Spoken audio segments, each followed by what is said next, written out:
किया जा रहा है। अभी तक इस पे कुछ कार्रवाई नहीं की गई है, सिर्फ एक थानाध्यक्ष को निलंबित किया गया। देखिए, लंबे समय से नीट छात्रा का न्यूज में हम लोग देख रहे हैं और ये दुर्भाग्य है कि एक तरफ डबल इंजन की सरकार है और हमेशा महिलाओं के सशक्तिकरण की बात करती है, महिला की सुरक्षा की बात करती है और एक बेटी के साथ इस तरह की घटना घट जाती है, बहुत ही दुखद है। और उस परिवार के साथ महिला होने के नाते और एक माँ होने के नाते मेरी संवेदना है और राष्ट्रीय जनता दल हमेशा उस परिवार के साथ खड़ा है।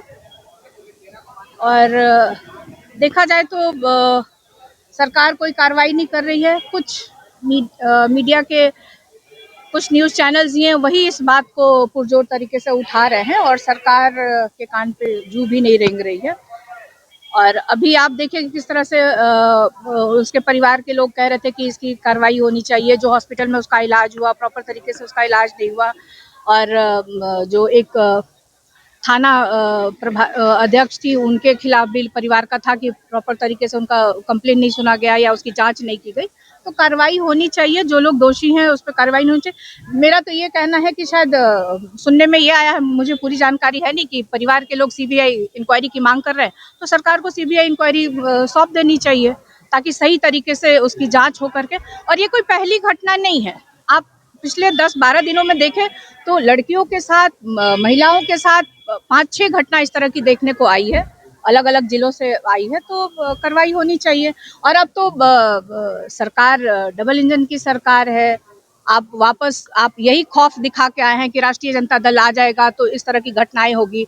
और जब से ये सरकार में है तब से इसी तरह की घटनाएं देखने को आ रही है। कहीं भी गोली मार दी जाती है किसी को, अपराध बढ़ा हुआ है, महिलाओं के साथ सबसे ज्यादा। बिल्कुल राष्ट्रीय जनता दल अपनी तरफ से पूरी कोशिश करेगी कि बजट सेशन में हम लोग इस बात को वहाँ पे रखने का काम। देखिए, कल न्यूज चैनल्स में हम लोग कल से हम ज्यादा देख रहे हैं और इस पे पूरी जानकारी लेके हम आपके बीच अपनी बात को रखेंगे। के माता पिता का डीएनए टेस्ट किया गया है, क्या लगता है कि लिपापोती की जा रही है?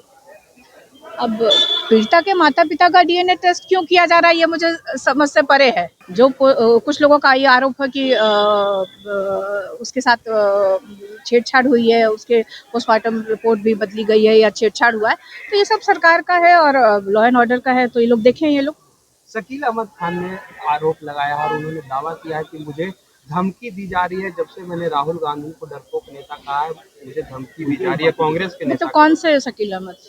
जो केंद्रीय मंत्री रहे हैं। अच्छा, तो उन्होंने राहुल जी पे कोई कमेंट किया है? डरपोक नेता उन्होंने कहा था।